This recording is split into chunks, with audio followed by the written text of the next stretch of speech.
One government has killed over half of those 1,000 humanitarian aid workers. And not just in Gaza and the West Bank. You're now watching what's happening in Lebanon, where the same tactics are being used. It's not just ambulance workers as a metaphor. Literal ambulance workers, paramedics, have been killed in Lebanon. Is Israel getting away with killing aid workers and medics in Lebanon because the world and your organization, the UN, let Israel get away with doing that in Gaza?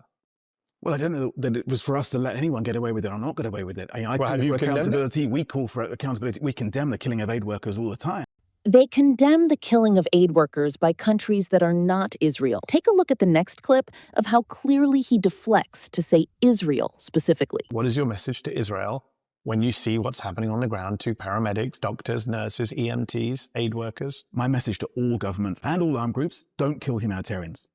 Notice what happened? He didn't say Israel. He said all governments. He spoke as if all governments were equally responsible, even though Mehdi Hasan was specifically asking about Israel killing aid workers in Gaza and Lebanon. It sounds like what white people said after George Floyd was killed. There was a whole, all lives matter. Do you remember that phrase? People say, no, why can't you say Black Lives Matter?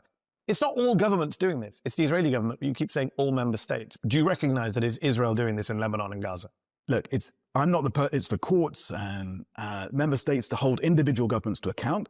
Clearly, these people are being killed by someone. Killed by someone? He really did everything possible to avoid saying the obvious, that Israeli strikes were killing aid workers and medics. When institutions refuse to name who is killing civilians, people start asking whether neutrality becomes protection for power.